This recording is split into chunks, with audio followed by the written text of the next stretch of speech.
చాలా అన్నిటికంటే పెద్దది చాలా ముఖ్యమైన మార్పు ఏంటంటే సార్ కొంత ప్రజాస్వామిక వాతావరణం అమల్లోకి వచ్చింది. ఇంతకుముందు లేదని. సార్ ఇంతకుముందు ఒక వ్యక్తి తన ఇష్టానుసారంగా ప్రభుత్వాన్ని చెలాయించిండు. ఎవరికి ఆయనను కలిసే అవకాశం లేదు. సార్ ఆయన చేసిందే నిర్ణయం. సార్ వేరే ఏ యంత్రాంగానికి కూడా నిర్ణయాధికారంలో భాగస్వామ్యం లేదు, పాత్ర లేదు. ఎవరైనా ఆ నిర్ణయాన్ని ప్రశ్నిస్తే దాన్ని తెలంగాణ అభివృద్ధికి ఒక ఆటంకపరిచే చర్యగా చూసి వాళ్ళ మీద చర్యలు తీసుకునేవాళ్ళు, కేసులు పెట్టేవాళ్ళు. నిరసనకు అవకాశమే లేదు. ఓకే నిరంతరము 144 సెక్షను అమల్లో పెట్టి, సెక్షన్ 30 అమల్లో పెట్టి ఎక్కడ కూడా ప్రజలు గుమిగూడి నిరసన తెలిపే అవకాశం లేకుండా చేసి, ఓకే అదేవిధంగా ఎవరైనా గట్టిగా నిరసన తెలపటానికి పూనుకుంటే 151 కింద అరెస్ట్ చేసి నిరసనకు అవకాశం లేకుండా చేసేవాళ్ళు. ఇవన్నీ జరిగినాయి. ఇవాళ స్వేచ్ఛాయుతమైన వాతావరణం ఉంది. మంత్రులే కాదు, ముఖ్యమంత్రినైనా కలవచ్చు ఏదో ఒక సందర్భంలో, ఏదో ఒక విధంగా. అట్లాంటి అవకాశం ఉంది ఒకటి. రెండవది చాలా ముఖ్యమైన విషయం ఏంటంటే, మనకు ఒకవేళ ఏదన్నా అవకాశం దొరకకపోతే ఏదన్నా మీటింగ్ పెట్టుకుందామంటే మీటింగ్కు కూడా పర్మిషన్లు దొరుకుతున్నాయి, నిరసన తెలపడానికి కూడా పర్మిషన్లు దొరుకుతున్నాయి. కనుక అన్ని విధాలా కూడా వాతావరణం అనేది మారిపోతుంది. ఇవాళ ప్రగతి భవన్లోకి ప్రవేశం ఉంది, సెక్రటేరియట్లోకి ప్రవేశం. ప్రగతి భవన్లో ముఖ్యమంత్రి గారు కూడా ఉండాలి కదా సార్? ముఖ్యమంత్రి గారు అవైలబుల్లో ఉండాలని చెప్పి ముఖ్యమంత్రి గారు లేకపోయినా ప్లానింగ్ కమిషన్ చైర్మన్ గారు, ఒక సీనియర్ IAS ఆఫీసర్ అక్కడ అందుబాటులో ఉండి తీసుకుంటున్నారు కనీసం దరఖాస్తులు. ఆ వచ్చిన దరఖాస్తులకు ఆడ స్పందన. అంటే ఈ మాత్రం వెసులుబాటు ప్రభుత్వంతో కలుసుకోవచ్చు, మాట్లాడవచ్చు, చెప్పొచ్చు, విమర్శించవచ్చు, మీటింగులు పెట్టుకోవచ్చు. ఇది వాతావరణం ముందు లేదు.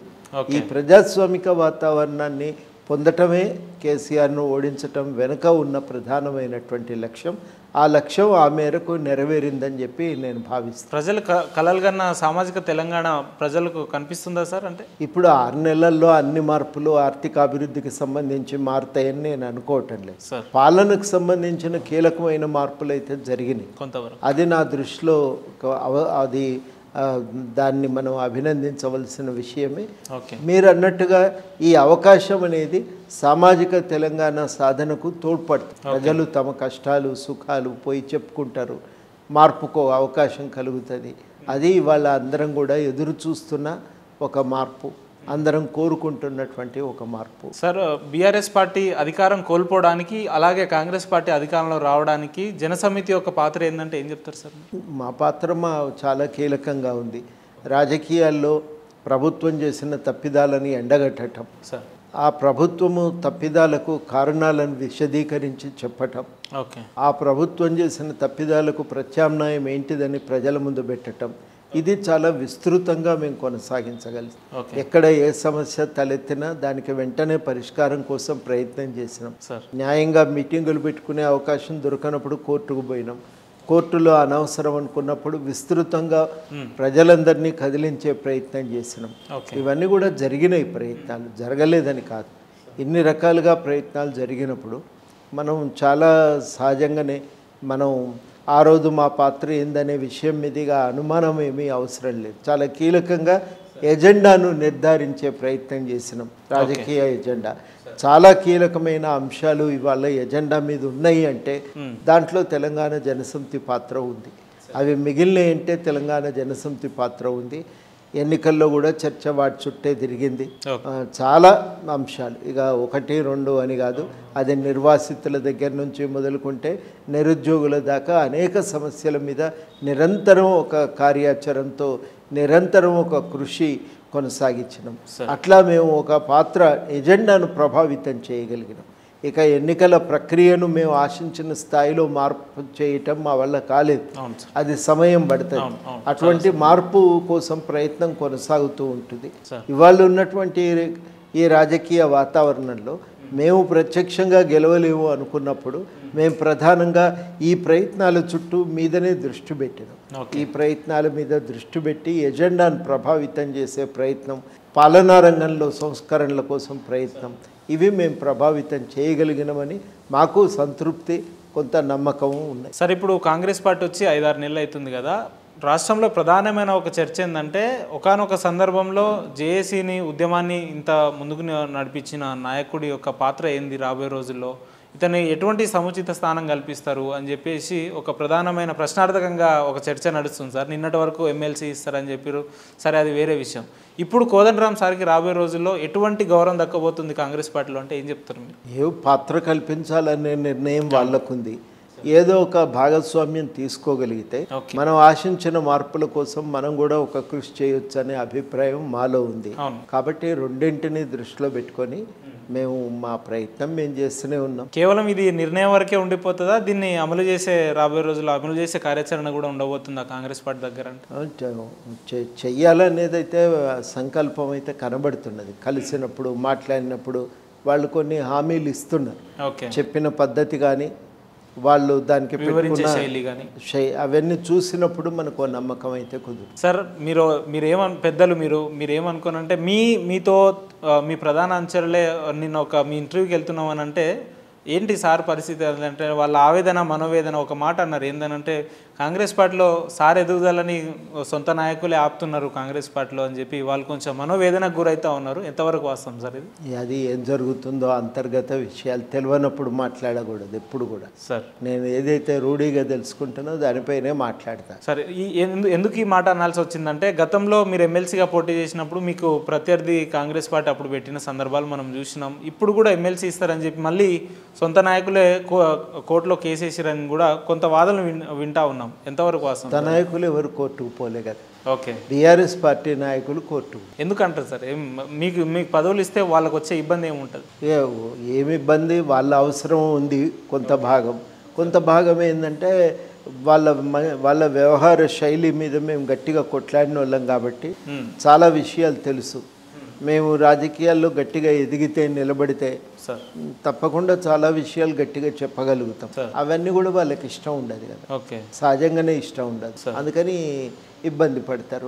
మీరు జనసమితి పార్టీ పెట్టినప్పుడు ఏ లక్ష్యం కోసం అయితే ఏ ఆశయం కోసం అయితే ఆ పార్టీ పెట్టినారో స్టిల్ ఇప్పటికీ ఇదే రోజు కూడా అదే లక్ష్యం అదే ఆశయంతో కోదండరామ్ సార్ పనిచేస్తున్నాడా అంటే? అంతే కదా, మార్పు ఏం లేదు. మేము 4 అంశాలు అనుకున్నాం. మొదటిది ఏంటంటే తెలంగాణలో రాజకీయాలు కలుషితమైనవి మారాలి. కేవలం స్వార్థ ప్రయోజనాలు కాదు, సొంత అవసరాల కోసం కాదు, రాజకీయాలు సమిష్టి ప్రయోజనాల కోసం నడవాలి. కాబట్టి అధికారం అనేది ఆ లక్ష్యాలతో పనిచేసేటట్టుగా చూడాలి, దానికోసం పూనుకోవాలి. రెండోది ఏంటంటే రాజకీయాల్లో భాగస్వామ్యం అనేది ప్రజలందరికీ కలగాలి, వాళ్ళ భాగస్వామ్యం కలగాలి. మూడోది మేము అనుకునేది రాష్ట్ర అభివృద్ధి ప్రయోజనాలు అందరికీ దక్కాలి, ఓ ముద్ద అట్టడుగు వర్గాలకు ఎక్కువగా చెందాలి. కొంత రాష్ట్రంలో పాలనలో ఒక ప్రజాస్వామిక వాతావరణం అనేది పాలనా రంగంలో ఉండాలి. ప్రజాస్వామిక విలువలతోనే పాలనా రంగం నడవాలి. ఇవి మేము ఎంచుకున్నటువంటి లక్ష్యాలు. ఈ లక్ష్యాలు సంపూర్ణంగా సిద్ధించినవి మేము అనుకోవటం లేదు, అవి చేరుకునే వరకు మా ప్రయత్నం ఉండాలి. సార్, గత సందర్భాల్లో ఏదైతే కేసీఆర్ గారి పరిపాలన విషయంలో కొంత వ్యతిరేకత ఉందని మీరు గమనించి దాన్ని ప్రశ్నించడం మొదలుపెట్టారు కదా. ఇప్పుడు మీరు కాంగ్రెస్ పార్టీకి పూర్తి స్థాయిలో మద్దతులో ఉన్నారు. రాబోయే రోజుల్లో పరిపాలన విషయంలో ఏమాత్రం కొంచెం అటు ఇటు అయినా కూడా కోదండరామ్ సార్ వాయిస్ ఇట్లనే లేవనెత్తుతాడా లేదంటే సైలెంట్ అయ్యే? ఇప్పుడు 2 విషయాలు మారినాయి. ఎక్కడ మారినాయి అంటే ఒకటి మాట్లాడటానికి అవకాశం ఉంది సార్, 2 ఇక్కడ కాకపోతే ఢిల్లీ దాకా వెళ్ళైనా కొన్ని కష్టాలు సుఖాలు చెప్పుకునే అవకాశం. ఇవి 2 కీలకమైన మార్పులు కాబట్టి చెప్పుతాం. గతంలో కూడా ఇదే పద్ధతుల్లో పోవాలని అనుకున్నాం, కానీ ఆ ప్రభుత్వం ఏంటంటే ఒకటి కలవటానికి ఎవరిని కలవటానికి ఇష్టపడలేదు. అంటే ఇక రాజకీయాల్లో అయితే మేముంటాం, మేము లేకపోతే ఇంకెవరూ ఉండరు అనే ధోరణితో పోయినరు. ఎవరికి కూడా ఒక కార్యరంగం అనేది ఉండకూడదు అనే ఒక కృషి వాళ్ళు చేశారు. మాకు పనిచేసుకోవటానికి అవకాశం ఉండద్దు అనే ప్రయత్నంతో పోయినరు వాళ్ళు. దానివల్ల ఇబ్బందులు ఎదుర్కొన్నప్పుడు ఇక ప్రభుత్వంతో సంప్రదింపుల ద్వారానో చర్చల ద్వారానో లేకపోతే ఏదన్నా మాటాముచ్చట ద్వారానో ఒడగొట్టుకునే అవకాశం లేకపోయింది. లేనప్పుడు మౌనంగా ఉండలేము కాబట్టి వీధుల్లోకి దిగవలసి వచ్చింది. ఇప్పుడు ఏంటంటే ఏదన్నా ఉంటే ప్రభుత్వానికి చెప్పుకోవచ్చు, వాళ్ళు వింటున్నారు, వాళ్ళు కూడా పరిష్కారాన్ని సూచించే ప్రయత్నం చేస్తున్నారు. అమలు దగ్గర కూడా మాకు కూడా ఏదన్నా అవకాశం కల్పిస్తున్నారు, అమలు కోసం ప్రయత్నం చేస్తూనే ఉన్నాం. ఇవన్నీ జరుగుతున్నాయి కాబట్టి అంతగా దాని విషయంలో మునుపటి మాదిరిగా మేము పోవలసిన అవసరం లేదు. రూపము దాని సారము రెండు కూడా కొంత మార్పు చేర్పులకు లోనైతే. సార్, ఇప్పుడు మీ ఆలోచనలకు లేదంటే మీ విధి విధానాలకు కానీ రాష్ట్ర ప్రభుత్వం గౌరవం ఇస్తుందని మీరు పూర్తి స్థాయిలో నమ్మకంగా ఉన్నారు? ఇప్పటి వరకు అవకాశాలు ఉన్నాయి. రాబోయే రోజులు ఉండవంటారా? అంటే పరిస్థితి ఇప్పటికైతే సానుకూలంగానే ఉంది. ఇంకా మెరుగుపడవచ్చు. నిరాశతో ఎందుకు ఉండాలి, ఇంకా మెరుగుపడవచ్చు. సార్, మీరు ఇందాక చెప్పినట్టు నేను ఏదైతే లక్ష్యం కోసం పార్టీ పెట్టినో ఇప్పటికి కూడా నేను అదే నినాదంతో ఉన్నాను అన్నారు కదా. మీరు మీ లక్ష్యాలు లేదంటే కాంగ్రెస్ పార్టీ వ్యవహారం అంతా కూడా కలిసికట్టుగా పనిచేయాలని మీకు ఎందుకు అనిపించింది సార్? అంటే ఉన్న దాంట్లో మా లక్ష్యాన్ని చేరుకోవటానికి అది ఉపయోగకరమైన సాధన. చాలా అంశాల్లో భావసారూప్యత ఉంది. ఓకే, భావసారూప్యత ఉన్నప్పుడు మనం కలిసి పనిచేయటం మెరుగు. లక్ష్య సాధన ఒక్కరి వల్ల కానప్పుడు ఇద్దరం కలిస్తే ఇంకా మంచిది కదా అని అనుకొని మేము పోయినాం. ఇతర పార్టీలోకి వెళ్ళకపోవడానికి కారణాలు ఏమైనా ఉన్నాయా సార్? చేరకపోవటానికంటే ఇప్పుడు మేము పెట్టుకున్న ఎజెండా వేరే పార్టీలన్నిటికీ సంపూర్ణంగా లేదు. ఓకే, ప్రతి పార్టీ కొంత మేరకు ఉంటుంది, కొంత మేరకు వాళ్ళు ఆ ఎజెండాను ఆమోదించకపోవచ్చు.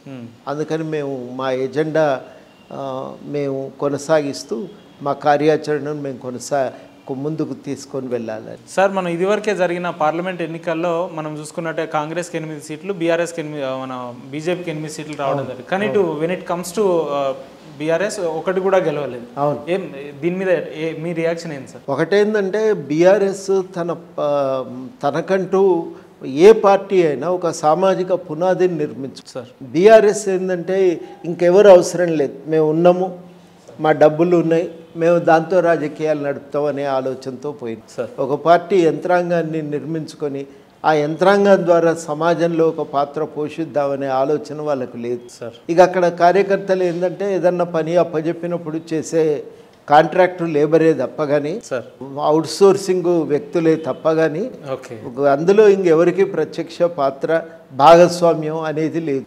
కాబట్టి ఉన్నన్ని రోజులు పెయిడ్ ఆర్టిస్టులుగా ఏదో అవకాశం దొరుకుతుంది అనుకున్న రోజులు ఉన్నారు. ఇవాళ ఓడిపోయింది అనుకున్నప్పుడు వాళ్ళు అందరికందరూ బయటికి కదిలిపోయింది.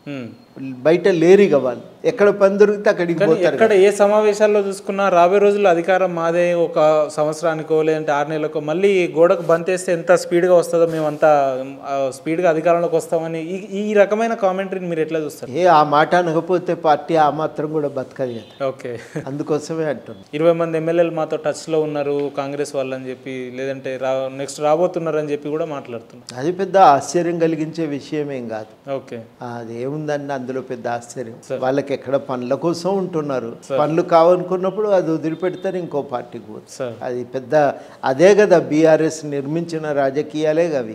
మేము పైసలు ఇస్తాం, రాజకీయాలు చేయండి, మా చుట్టూ తిరగండి, మీ పనులు ఉంటే చేయించుకోండి అనే ధోరణితో పోయినరు. ఇక పనులు కావన్నప్పుడు ఆడెందుకుంటారు? ఇప్పుడు ప్రతి పార్టీకి ఓ సామాజిక పునాది ఉండి వాళ్ళు ఆ పార్టీ ఎదుగుదల కోసం, వాళ్ళ లక్ష్యాల సాధన కోసం, వాళ్ళ జీవితంలో, ప్రజల జీవితంలో మార్పు కోసం కష్టపడే కార్యకర్త ఉంటే అప్పుడు ఆ పార్టీ బతుకుతుంది. ఆయన కష్టపడి పార్టీని బతికిస్తాడు. పార్టీ బతికితే తాను ఎదగలననే ఒక భావనతో ఉంటాడు. పార్టీ నాయకత్వానికి వాళ్లకు మధ్యన ఒక సజీవమైన సంబంధం ఉంటుంది. ఆ సంబంధాలు తెగిపోయినాయి. నేను పైసలు ఇస్తే ఆయన పనిచేస్తాడు, ఆ రకంగా ఒక కాంట్రాక్ట్ ఒప్పందం కిందికి మారిపోయింది. ఆ సజీవ సంబంధం స్థానంలో కాంట్రాక్ట్ ఒప్పందం వచ్చినాక ఇంకేముంటుందండి? నేను పైసలు ఇస్తాను, నువ్వు పని చేయి. అక్కడి దాకా రాజకీయాలను మార్చినాక, దిగజార్చినాక ఇక మిగిలిందంతా అధికారం వచ్చినాక మేము అనుభవిస్తాం, మాకు తోచింది తీసుకుంటామని. ఇక ఈ రాజకీయాల్లో కార్యకర్తకు అవకాశం ఏముంది, పాత్ర ఏముంది? లేనప్పుడు మనం ఉంటేంది లేకుంటే అనే ఆలోచన వస్తుంది. గత సార్వత్రిక ఎన్నికల్లో మీ ఉద్దేశం ప్రకారం చెప్పండి. మనం ఎన్నోసార్లు మాట్లాడుకున్నప్పుడు తెలంగాణ ఎన్నికలంటే మద్యానికి, బిర్యానీకి బానిస చేసిన కేసీఆర్ అని మీరు చాలా సందర్భాలు చెప్పారు కదా. మరి గత ఎన్నికలు చూసుకుంటే డబ్బుకు ప్రలోభాలు అయినట్టు ఎక్కడ కూడా కనిపించలేదు కదా. కొంతవరకు మార్పు మీకు కనిపిస్తుందా సార్? అంటే వస్తుంది మార్పు, ఎందుకంటే చాలా సమస్యలు పరిష్కారం కాలేదు. అవును సార్. నువ్వు మనిషిని ఏమీ లేవు, సర్వము సుందరంగా ఉంది అని అంటే నమ్ముతాడా? కడుపులో ఆకలి తన్నుకొస్తుంటే వాస్తవాలు కళ్ళ ముందు కనబడుతూనే ఉంటాయి. కనబడుతుంటే అప్పుడు వాళ్ళు దానితోని ప్రభావితులై ఓటింగ్ వేస్తారు. మీరు ఎక్స్పెక్ట్ చేసిరా సార్ పార్టీ అధికారంలో, కాంగ్రెస్ పార్టీ అధికారంలో రాబోతుంది లేదంటే ప్రజల్లో చైతన్యం వచ్చిందని? ఎందుకంటే గెలిచిన ఒక్కొక్క ఎమ్మెల్యే కూడా సర్వసాధారణంగా 40,000 మెజార్టీ 50,000 మెజార్టీతో గెలిచారు కదా. ఈ రకమైన సిచ్యువేషన్ అట్మాస్ఫియర్ ఉంటుందని అనుకున్నారా సార్? 70 దాటుతాయి అనుకున్నా నేనైతే. ఓకే, కాంగ్రెస్ 70 దాటుతుంది. ఓకే, కొంచెం జాగ్రత్త పడి ఉంటే ఈజీగా 70 వచ్చేవి. ఓకే. కానీ వాళ్ళ ఆచరణలో ఉన్న కొన్ని సమస్యల వల్ల అవి దాటలేకపోయాయి. అయినా కానీ గెలుపు అయితే మేము అనుకున్న విధంగానే వచ్చింది. ఓకే సార్, గత బీఆర్ఎస్ ప్రభుత్వంలో 10 ఏళ్లుగా ఏ సామాన్య ప్రజలు ఎటువంటి ఇబ్బందులు ఉన్నా మీ ఇంటికి వచ్చి మీ తలుపు తట్టేది, మీరు వారి కోసం నిరంతరం సమయం కేటాయించేది. ఇప్పుడు కాంగ్రెస్ పార్టీ అధికారంలోకి వచ్చిన తర్వాత కూడా అదే పరిస్థితులు కోదండరాం సార్ ఇంటి గడప వరకు ఉంటాయా అంటే? ఉన్నాయి కదండి, ఇప్పటికి కూడా వస్తున్నారు. అవును, ఇంకా ఎక్కువ సంఖ్యలో వస్తున్నారు. అప్పుడు గవర్నమెంట్ భయానికి కొంతమంది రావాలంటే ఇబ్బంది పడి ఎన్ని ఇబ్బందులు కలిగినా మా దగ్గర రాకపోయాయి.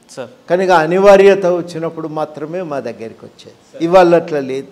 ఏదన్నా ఉంటే చెప్తే గవర్నమెంట్తో మాట్లాడే వాళ్ళు కొంతమంది ఉన్నారు.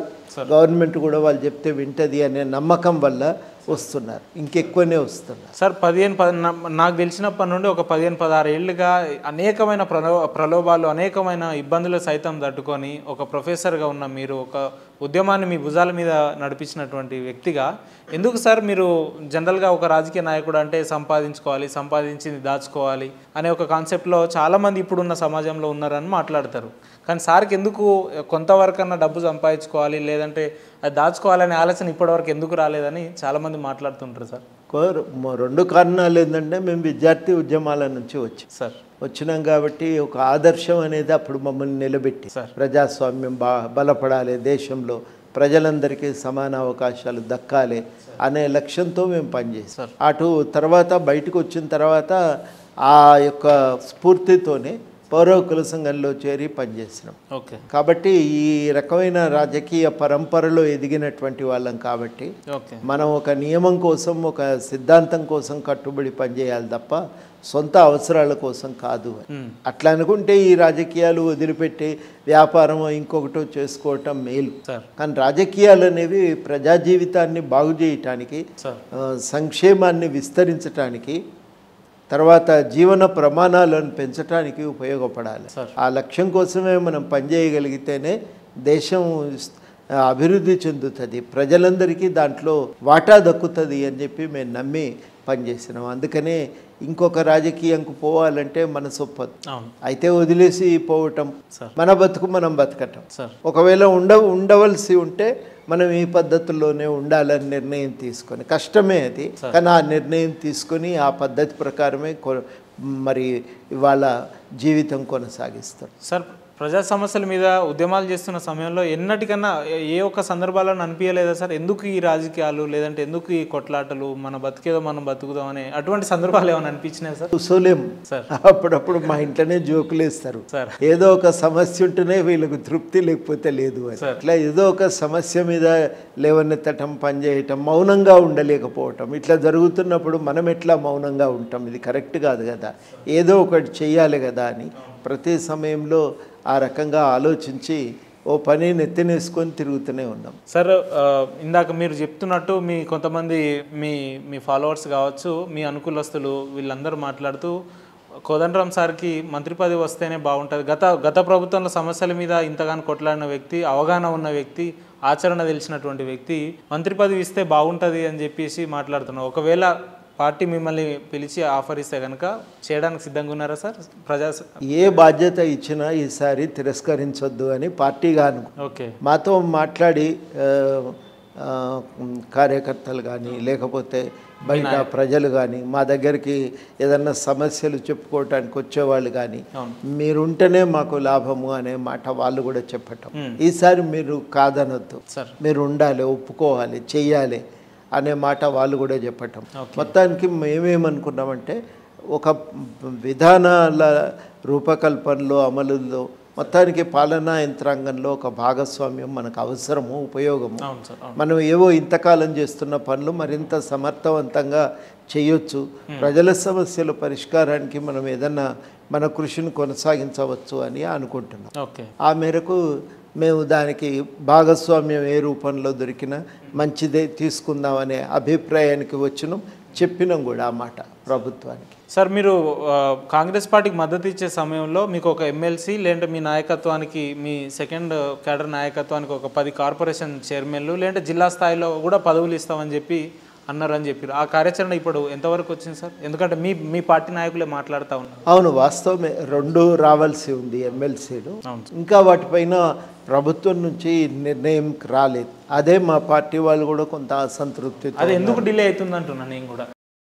ఇప్పుడు ముఖ్యమంత్రి గారు అనుకుంటే 2 నిమిషాలు అయిపోయే పనిని 6 నెలలుగా ఎందుకు దీని మీద కార్యాచరణ లేదు? ఎందుకు ఈ మధ్యన ఈ ఎన్నికలు రావటం, ఎన్నికలు కూడా అప్పుడు రాగానే గవర్నమెంట్ స్థిరపడటానికి ఏమో సమయం పట్టింది. వాళ్ళు నిలదొక్కునే సమయానికి ఎన్నికలు వచ్చాయి. ఇప్పుడు ఎన్నికలు అయిపోయినాయి కాబట్టి ఏదో ఒకటి చేస్తారనే ఆశతోనే ఉన్నాం. మీ నాయకత్వానికి ఏం చెప్తారు సార్ దీని మీద? చెప్తాం, వాస్తవాలు ఇట్లా ఉన్నాయి అనేది వివరించి చెప్తాం. దాంట్లో దాపరికం ఎందుకు సార్? మీరు ఎన్నడైతే రాజకీయ పార్టీ పెట్టినప్పటి నుంచి కాదు, మీరు ప్రొఫెసర్గా ఉన్నప్పటి నుంచి మీ విద్యార్థులు కావచ్చు, మీ వెల్విషర్లు అనేక సందర్భాల్లో మీతో పాటు అనేక ఒడిదుడుకులు సైతం ఎదుర్కొని కేసులు పెట్టించుకొని మరి కొంతమంది విద్యార్థి నాయకులు సలీం పాషా లాంటి వాళ్ళు కావచ్చు, మాసంపల్లి అరుణ్, రమేష్ ఇటువంటి వాళ్ళు చాలామంది ఉన్నారు కదా సార్. అటువంటి వాళ్లకు మీ తరపున ఎన్నో సందర్భాలలో వాళ్ళు కష్టసుఖాల్లో మీతో ఉన్నారు కదా, వాళ్ళకి రాబోయే రోజుల్లో వాళ్ళ స్థానం ఏ విధంగా ఉండబోతుందంటే ఏం చెప్తారు? ఇప్పుడు 2 కోణాల నుంచి చూడాలి. ఒకటి, సమాజం గుర్తించి ఒక బాధ్యతని తినబెట్టింది సార్. అవును సార్, అది అరుదుగా జరుగుతుంది.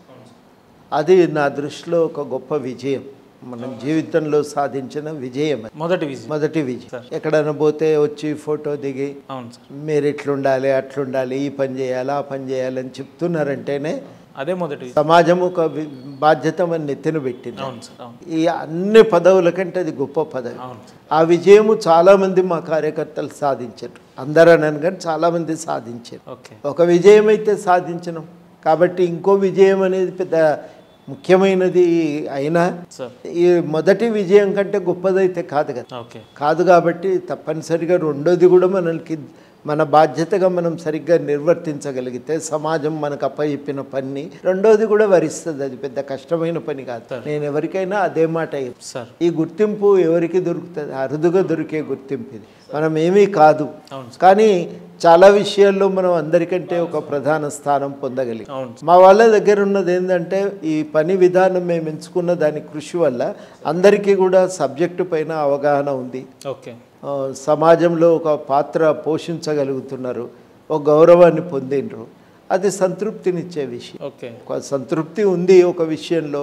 ఇంకా కొంత దాన్ని ముందుకు తీసుకువెళ్ళటానికి ఒక అవకాశం కూడా ఉంటే బాగుండను అనేది అందరి కోరిక అని నేను అనుకోవటం. ఏంటంటే ఇది ఇవాళ ఉన్న సమస్య. దీంతో అందరూ పని వదులుతారని లేకపోతే పదవి దొరికితేనే రాజకీయాల్లో గెలుపు అనే ఆలోచన కానీ మా వాళ్ళకేం లేదు. కానీ సాధించుకున్నది ఇంకొంచెం ముందుకు పోతే బాగుండుననే కోరిక మాత్రం ఉంది. సార్, మీరు గతంలో కేసీఆర్ గారి కంటే ఇప్పుడున్న ముఖ్యమంత్రి రేవంత్ రెడ్డి గారికి చాలా ముఖ్యమంత్రి అయిన తర్వాత చాలా సందర్భాల్లో వారితో కలిసి అనేక సమావేశంలో పాల్గొన్నారు కదా. గత ముఖ్యమంత్రి కంటే ఇప్పుడున్న రేవంత్ రెడ్డి గారిలో మీరేం మార్పు చూసారు? వ్యక్తిగతంగా ఆయన దాంట్లో మీకు ఏం మార్పు కనిపించింది? ఆయన వ్యవహారశీలు ఎట్లుందంటే ఏం చెప్తారు సార్? పర్సనల్గా సమయము వృధా చేయడు. ఒకటి, ఏ విషయమైనా కానీ చర్చ ఒక నిర్ణయానికి వస్తే ఆయన కూడా ఉంటాడు కట్టుబడి, ఈయన కూడా కట్టుబడి ఉంటాడు. కానీ తేడా ఎక్కడొస్తుంది అని అంటే సంప్రదింపులకు అవకాశం. ఏదన్నా చెప్పవచ్చు ఈ ముఖ్యమంత్రి గారికి, దానికి ఏం వ్యతిరేకంగా ఉండడు. అది చాలా కీలకం. అదొక కీలకమైన మార్పు. రెండోది, ఒక ప్రజాస్వామిక దృష్టికోణాన్ని అలవర్చుకున్నాడు. నా దృష్టిలో అదే కీలకమైనటువంటి మార్పు ఇద్దరి మధ్యలో ఉన్నదాన్ని. సార్, ఇప్పుడు మనం చూసిన కొత్తగూడ ఎమ్మెల్యే గారు ఏదైతే సిపిఐ సిపిఎం నుంచి గెలిచిన నాయకులు ఉన్నారో వారు వాళ్ళ పార్టీ క్యాడర్ని కానీ పార్టీని ఓన్ చేసుకునే విధంగా ముఖ్యమంత్రి గారితోటి సభలు సమావేశాల్లో ఉంటున్నారు. ఇప్పుడు మీకున్న సందర్భం ఏంటంటే ఎందుకు కోదండరామ్ సారు వాళ్ళ నాయకత్వంతో ముఖ్యమంత్రి గారిని కలవరు? లేదంటే ముఖ్యమంత్రి గారికి కలిసే ఇంట్రెస్ట్ లేదా, లేదంటే సార్కి ఇంట్రెస్ట్ లేదా అనే ఒక చర్చ కూడా బాగా నడుస్తుంది సార్. మీ జనసమితి పార్టీ నాయకులను ఎందుకు ఓన్ చేసుకుంటలేరు ముఖ్యమంత్రి గారిని? అట్లా ఏం లేదు. కొన్ని సందర్భాల్లో ఆయన ఓన్ చేసుకుంటుండు, అవకాశం ఇస్తున్నాడు. ప్రతి సందర్భంలో అది సాధ్యపడకపోవచ్చు. ఇంకా ఈ సంబంధం అనేది విస్తరించాలంటే ఎక్కడో ఒక దగ్గర మేము కూడా ఒక బాధ్యత గవర్నమెంట్ నుంచి అధికారికంగా దొరికితే సులువైతుంది సార్. అది మేము అనుకుంటున్నాం. కాంగ్రెస్ పార్టీ ఇచ్చిన హామీలలో పూర్తి స్థాయిలో అమలు చేయడానికి కోదండరామ్ సార్ అనే వ్యక్తి ఆయన పూర్తి స్థాయిలో ఆయన పాత్ర నిర్వర్తిస్తాడా అంటే రాబోయే రోజుల్లో? నిర్వర్తిస్తాం. అవకాశం ఏ మేరకు దొరికితే ఆ మేరకు నిర్వర్తిస్తాం సార్. కానీ ఇప్పుడు 6 గ్యారెంటీలు మేము 100 రోజుల్లో అమలు చేస్తామని స్వయంగా ముఖ్యమంత్రి గారే చెప్పడం జరిగింది. అది పూర్తి స్థాయిలో కాలేదు కదా సార్, దాని మీద మీరేం చెప్పగలుగుతారు? అమలు అయితే ఇవాళ కాకపోతే రేపు అవుతాయి. అన్ని కార్యక్రమాలు ఒక రోజులో అమలు కావు. ఓకే, అది మనం గుర్తుపెట్టుకోవాలి. ఏ కార్యక్రమమైనా ఒకసారి అమలు చేస్తున్నామని ప్రకటించగానే అయిపోతుందని కూడా అనుకో. దానికి ఏదన్నా తప్పులు ఉంటే సరి చేసుకుంటూ దాన్ని ముందుకు తీసుకెళ్ళాలి. ప్రతి స్కీము ఆ రకంగా జాగ్రత్త పడాలి. ఇప్పుడు మహాలక్ష్మి దాంట్లో ఉచిత బస్సు ప్రయాణం అవకాశం ఇచ్చింది. మహిళలకు చాలా లాభమై, అంటే వాళ్ళ కాళ్ళ సంఖ్యలు తెంచినట్టయింది.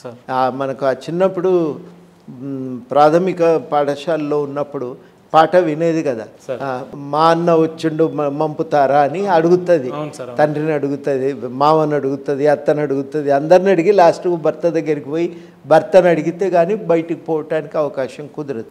ఇప్పుడు అట్లా కాదు కదా, తమకు ఏదన్నా ఒక అవసరం పడితే ధైర్యంగా పోగలుగుతున్నారు. అంటే ఎవరికి చెప్పకుండా వెళ్ళిపోతున్నారని కాదు, వాళ్ళు ఇంట్లో ఆ సంప్రదింపులు ఎట్లాగూ ఉంటాయి, వాళ్ళు వెళ్ళి ప్రయాణం చేయగలుగుతున్నారు. ఇంకోరికి భారం కాదు కాబట్టి ప్రయాణాలకి ఇబ్బంది కలగట్లేదు. ఓ గుడికి పోయి రావాలన్నా, బంధువులను కలుసుకోవాలన్నా, తమ వ్యాపార కార్యకలాపాలను మరింత సమర్థవంతంగా చేసుకోగలుగుతున్నారు. కూరగాయలు తెచ్చి అమ్ముకునే మహిళలకి ఓ 100 రూపాయలు జేబులో పడ్డట్టే కదా సార్ అని చెప్తున్నారు వాళ్ళు. కాబట్టి ఇది ఆర్థిక వ్యవస్థ రూపురేఖలను మార్చేసింది. రెండోది ప్రజా రవాణా వ్యవస్థ ప్రాధాన్యతను పెంచింది. ఇవాళ అర్థమవుతున్నది అది ఏంది అనేది, దాని ప్రాధాన్యత. అట్లాంటి వ్యవస్థ ఇవాళ ప్రజలు కోరుకుంటున్నారు. మాకు ఈ ప్రజా రవాణా వ్యవస్థ బలపడాలని. ఇంకెన్ని బస్సులు కావాలి, మా ఊరికి బస్సులు కావాలి. మొన్న పోతే అక్కడ అధికారులు చెప్తున్నారు, ఇదివరకు ఎమ్మెల్యేలకు మా ఊరికి బస్సు వేయించమనే ప్రతిపాదనలు వచ్చేవి, ఇప్పుడు మళ్ళీ ఇన్నేళ్ల తర్వాత ఇవాళ కొత్తగా ఈ ప్రతిపాదన వస్తున్నది. ఇది ఒక డిమాండ్ అయిపోయింది. కాబట్టి ఇది ఒక కొత్త మంచి ఒక పరిణామము. ఈ పరిణామము అమలు చేయటానికి కొంత సమయం పడుతుంది. అమలు చేసినాక దాంట్లో ఇగో మాకు ఇప్పుడు కొత్తగా వస్తున్నది ఏంటంటే ఇంకెన్ని బస్సులు వేయండి, అట్లా బస్సులు దాన్ని సరిదిద్దుకొని బస్సులు కూడా అందించగలిగితే అది ఇంకింతగా సఫలమవుతాయి. మా ఇంట్లో పనిచేసే ఆమె కూడా రోజు ఎవరో ఒకరి మీద ఆధారపడి రావాల్సి వచ్చేది ప్రయాణానికి, పనికి రావాలంటే. ఇవాళ ఏమవుతుంది, ఉచిత బస్సు కాబట్టి ఆమె ఎవరి మీద ఆధారపడకుండా ప్రయాణాలకు చేయగలుగుతారు. అట్లా ఒక లాభం అయితే మహిళలకు కలిగింది. వాళ్ళ సాధికారతను, స్వాభిమానాన్ని పెంచింది. ఇట్లా అన్ని స్కీములు అమలు చేయాలి, కానీ టైం పడుతుంది దానికి, ఒకదాని తర్వాత ఒకటి. ఇప్పుడు రుణమాఫీ అన్నారు, రుణమాఫీ కోసం సమయం పడుతుంది. ఎందుకంటే దానికి డబ్బులు సమీకరించుకోవాలి. మనకు ఈ రైతు భరోసా ఇస్తున్నారు వీళ్ళు కూడా. ఆ రైతు భరోసా ఇచ్చేటప్పుడు అందరికీ అవసరం లేదనేది సర్వజనాభిప్రాయం.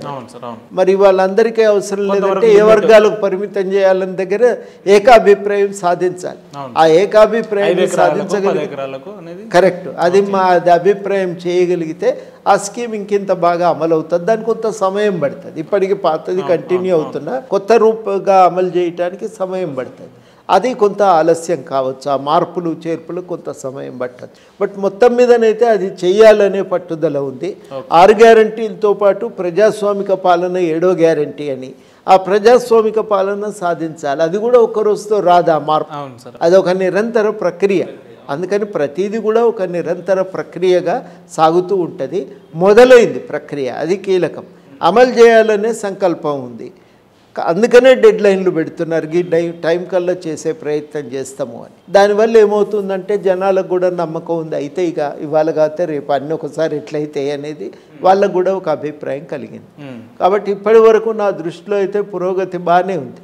ఇది ఇంకా ముందుకు నడవాల్సిన అవసరం కూడా ఉంది. సార్, ఇప్పుడున్న పరిస్థితులలో మీరు చెప్పినట్టు పార్టీ అధికారంలోకి వచ్చిన తర్వాత అనేక అంశాల మీద మార్పులు చేర్పుల మీద సభలు సమావేశాలు జరుగుతున్నాయి కదా. అందులో భాగంగానే టీఎస్ నుంచి టీజీకి మార్చడం, లేదంటే ఆ మధ్యలో ఒక ప్రతిపాదన చూసినాం మనం, తెలంగాణ రాజముద్ర కూడా మారుస్తామని చెప్పి. దాని మీద మీరేమంటారు? ఇప్పుడున్న పరిస్థితులలో రాజముద్ర మార్చాల్సిన అవసరం ఉంది. అప్పుడు కూడా వచ్చినాయండి అభిప్రాయాలు, గవర్నమెంట్ ప్రకటించినప్పుడు కూడా రాజముద్ర మీద దాని మీద అభిప్రాయాలు వచ్చాయి.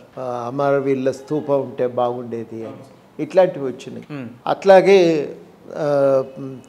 చాలా టీజీ మనం ఉద్యమకాలం అంతా టీజీ అని రాసుకున్నాం కదా, అదే ఉంటే అయిపోయేది, మళ్ళీ టీఎస్ ఎందుకు చేసిండ్రు అనేది వచ్చింది.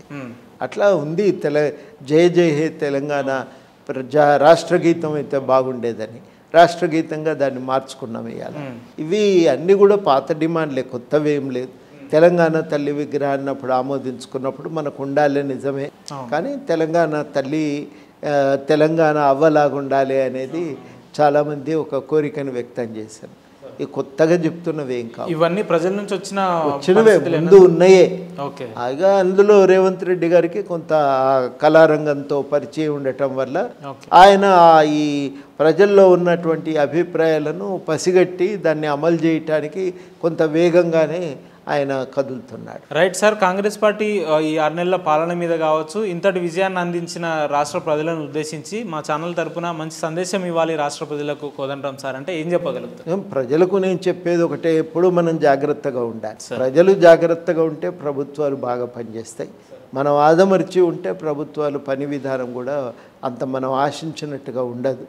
ఈ ప్రభుత్వం అయితే కొంత జవాబుదారీతనంతో వ్యవహరిస్తున్నారు, కొంత బాధ్యతగానే ఉన్నారు. కాబట్టి మనం కూడా జాగ్రత్తగా ఉండి మనకు వచ్చే స్కీమ్లను జాగ్రత్తగా అమలు చేయించుకొని ప్రయోజనాలను పొందటానికి మనం కూడా కొంత జాగరూకతతో వ్యవహరించగలిగితే మనకు కొంత ఇంకెక్కువ లాభం జరుగుతుంది. అందుకని ప్రజలుగా మనకు ఓటు వేయటంతోనే మన బాధ్యత అయిపోదు. ఓటు అనేది ఒకానొక అంశం మాత్రమే భాగస్వామ్యం పొందటానికి. అనేక రూపాల్లో భాగస్వామ్యానికి అవకాశం ఉంటుంది.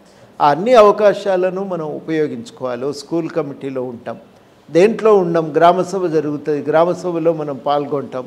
ఇట్లా మనం ఎప్పుడైతే జాగ్రత్తగా ఉంటామో పరిపాలన కూడా మనకి ఇంకా మంచిగా, ఈ స్కీములు కూడా ఇంకా బాగా అమలవుతాయి, మనకు కూడా ఇంకెక్కువ లాభం జరుగుతుంది. దాన్ని మీరందరూ కూడా దృష్టిలో పెట్టుకోవాలని ప్రజలందరికీ నేను విజ్ఞప్తి చేస్తాను. సార్, వ్యక్తిగతంగా చివరగా రాష్ట్ర ప్రజలు మీ లక్షలాది మీ రాష్ట్రం అంతటా కూడా ఉన్న మీ అభిమానులు అందరూ అనుకుంటున్నట్టు కోదండరాం సార్ రాబోయే రోజుల్లో క్యాబినెట్లో ఉండబోతున్నారా అంటే?